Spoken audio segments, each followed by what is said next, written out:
কেশবপুর গ্রামে রাকেশ নামে এক ধনী লোক ছিল। রাকেশ বাবু নামে এক ডাকে সবাই তাকে চেনে। রাকেশের একমাত্র মেয়ে শিখা, তাই শিখাকে যে বিয়ে করবে সে রাকেশ বাবুর সব সম্পত্তির মালিক হবে, এ কথা সবারই জানা। তাই সবাই হুমড়ি খেয়ে শিখাকে বিয়ে করতে চাইতো।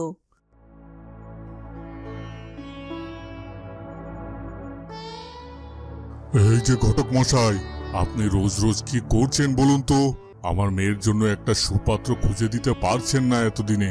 হ্যাঁ, কি বলছেন কি রাকেশ বাবু?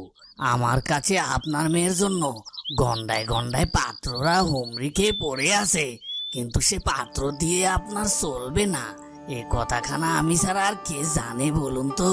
হ্যাঁ হ্যাঁ, যারা আমার সম্পত্তির লোভে পড়ে আমার মেয়েকে বিয়ে করতে চাইবে তাদের সাথে তো আমি আমার মেয়ের বিয়ে দেব না। আমার মেয়ের জন্য চাই নির্ঝঞ্ঝাট ও লোভ মুক্ত একটি সুপাত্র। তেমন পাত্র যে এই দুনিয়ায় মেলানো খুবই দায় রাকেশ বাবু। পাবেন পাবেন, ঠিক পেয়ে যাবেন।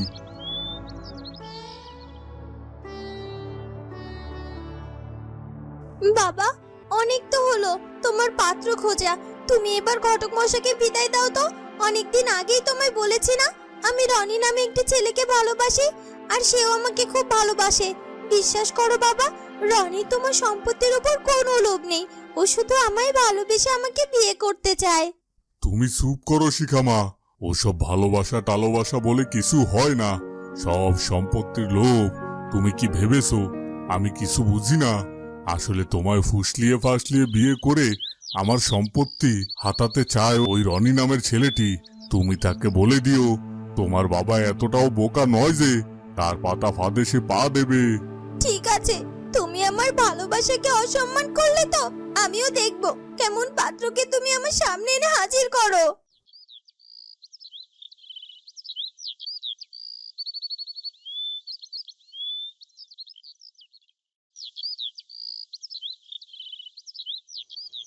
তুমি এমন কষ্ট পাচ্ছ কেন বলো তো শিখা?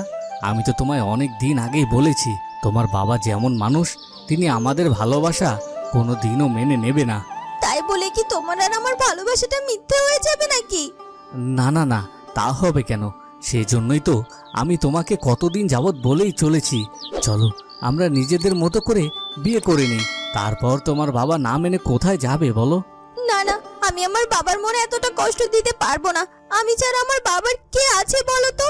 আর আমি যদি আমার বাবার মনে কষ্ট দিই তাহলে আমার বাবা তো সেটা মেনে নিতে পারবে না গো। তাহলে আর কি, বাবার পছন্দ করা এক পাত্রকে বিয়ে করে নাও।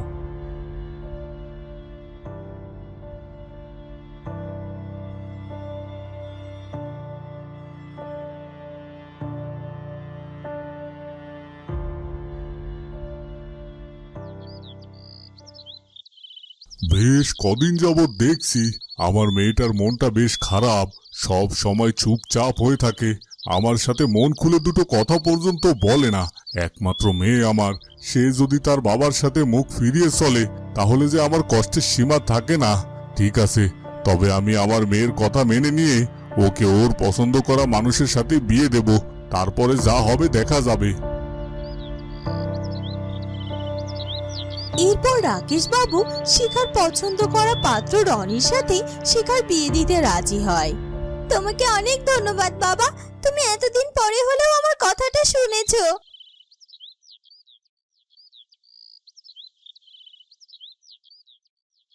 এরপর শিখা ও রনির বিয়ে হয়ে যায়।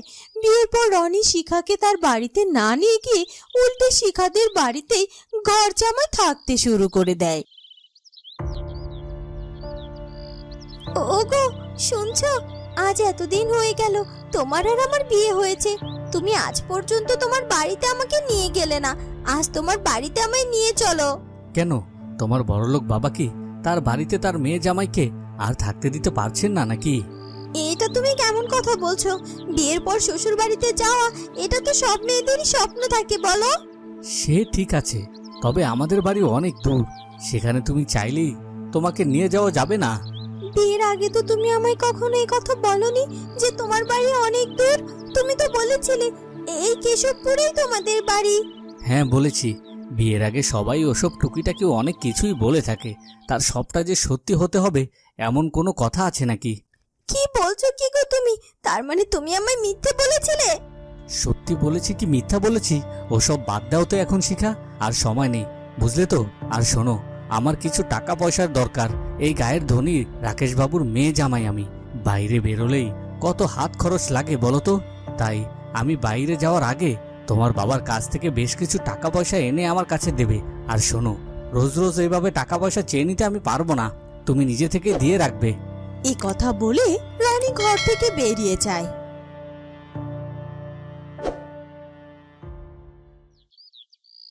এ আমি কাকে দেখছি, আর এসব আমি কি শুনছি? তার মানে আমার বাবার কথাই সত্যি হলো। অন্য সবার মতো রনিও লোভ করে আমাকে বিয়ে করেছে। তখনই শিখার বাবা সেখানে চলে আসে আর দেখতে পায় শিখা কাঁদছে। কাঁদিস না মা, এখন আর কেঁদে কি হবে? যা হবার তো তা হয়েই গেছে। আমায় তুমি ক্ষমা করো বাবা, তুমি শতবার বারণ করা সত্ত্বেও আমি ভুল করেছি। আসলে আমি বুঝতে পারিনি বাবা যে রনিও একজন লোভী মানুষ। ভুলটা তো ভুলই রে মা, ভুল একবার হয়ে গেলে তা ক্ষমা করা গেলেও শোধরানো যায় না। তবে তুই চিন্তা করিস না, আমি প্রাণপণ চেষ্টা করব আমার মেয়ে জামাইকে লোভী থেকে একজন ভালো মানুষ তৈরি করার। শোনো শিখা, তুমি তো তোমার বাবার একমাত্র মেয়ে, তাহলে তোমার বাবার যত যা সম্পত্তি আছে তার সবকিছুর মালিকই তো তুমি আর আমি, তাই না? তোমার বাবাকে বলো না আমাদের দুজনের নামে যেন তিনি সবকিছু এখনই লিখে দেন। তুমি এতদিন যা জানতে সবই ভুল জানতে। আসলে আমাদের এই বাড়িটা ছাড়া আমার বাবার আর তেমন সহায় সম্পত্তি নেই গো। বাবা তো অনেকদিন আগেই তার সব সহায় সম্পত্তি গরিব দুস্থ মানুষ সাহায্য করবে বলে দান করে দিয়েছে। আর তারপর বাবা চলে যাবেন। আর তাই তো শুধুমাত্র আমরাই বাড়িতে থাকতে পারবো। আর তাছাড়া আমাদের যাবতীয় খাওয়া খরচ সবকিছু এখন থেকে আমাদের উপরেই নির্ভর করবে। তুমি যদি রোজগার করো তবেই আমরা খেয়ে পড়ে বাঁচতে পারবো, নয়তো না খেয়ে থাকতে হবে গো। কারণ এত বড় বাড়ি থাকা সত্ত্বেও বাড়ি তো আর চিবিয়ে খেতে পারবো না বলো। খেতে হলে তো রোজগার করতেই হবে। কি কি বলছো তুমি? ভেবেছিলাম বড়লোক বাবার মেয়েকে বিয়ে করে দিব্যি আরাম আয়েসে পায়ের উপর পা তুলে জীবনটা পার করে দেব। তা না, আমায় বরং এখন আয় রোজগার করে খেতে হবে। খেতে হলে তো রোজগার করতেই হবে। তুমি যদি রোজগার না করো তাহলে তোমাকে আর আমাকে দুজনকে তো না খেয়ে থাকতেই হবে, তাই না? তোমার বাবা এত বড় সিদ্ধান্ত কার কথায় নিয়েছেন শুনি? আমি তার মেয়ে জামাই, আমার সাথে একটা পরামর্শ পর্যন্ত করলো না। এখন আমি যদি তোমায় অস্বীকার করি, আমার স্ত্রী হিসেবে মূল্যায়ন না করি, তাহলে আর কি করা যায় বলো? তুমি আমার স্ত্রী হিসেবে মূল্যায়ন না করলে এ বাড়ি থেকে তো তোমায় বেরিয়ে যেতে হবে। আর সেই দরজা তো খোলাই আছে, তুমি চাইলেই চলে যেতে পারো। আমি দিব্যি আমার বাবার রেখে যাওয়া এই বাড়িতে আমার জীবন পার করে দিতে পারবো। আমি কি বিপদে পড়লাম? আমার তো চাল চুলো কিছুই নেই, কোথায় যাব আমি? তার চেয়ে বরং শিখার সাথে শিখার বাবা রেখে যাওয়া বাড়িটাতেই থেকে যাই, আর কিছু একটা করে ওরা আর আমার পেট চালানোর ব্যবস্থা করি।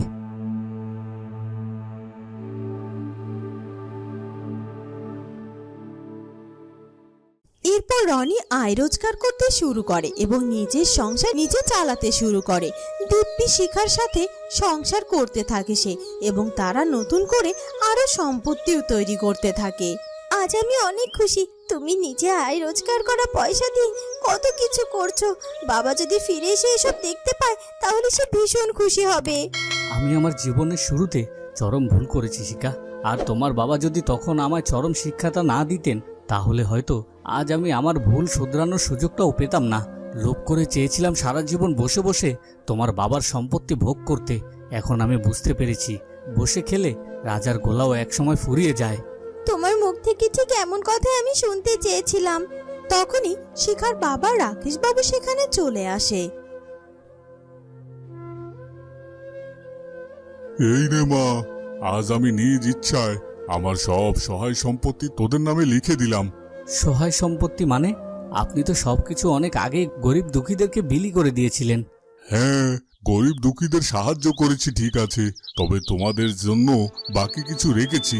আমি যদি তখনই এইসব তোমাদেরকে দিয়ে দিতাম তাহলে হয়তো তুমি এই সম্পত্তি টাকা পয়সার মর্ম বুঝতে না, যেটা তুমি আজ বুঝতে শিখেছো। আমাকে চোখে আঙ্গুল দিয়ে আমার ভুলটাকে ধরিয়ে দেওয়ার জন্য অনেক ধন্যবাদ বাবা। আমি আপনাকে কথা দিচ্ছি, আমি আপনার সহায় সম্পত্তিতে একটুও ঘুণ ধরতে দেব না, বরং আরো বাড়ানোর চেষ্টা করব আর আপনার মেয়েকেও সুখে রাখবো। আজ আমি বলতে পারি আমার মেয়ে জামাই লোভী নয়। আমি শত ভালো একটা মেয়ে জামাই পেয়েছি। এরপর রাকেশ তার মেয়ে আর জামাইকে নিয়ে বাকি জীবনটা সুখে শান্তিতে পার করে দেয়। বন্ধুরা, কেমন লাগলো আমাদের আজকের গল্পটি? যদি ভালো লাগে তাহলে অবশ্যই আমাদের চ্যানেলটিকে সাবস্ক্রাইব করে দিও। আর দেখা হবে নতুন কোনো গল্প নিয়ে। ধন্যবাদ।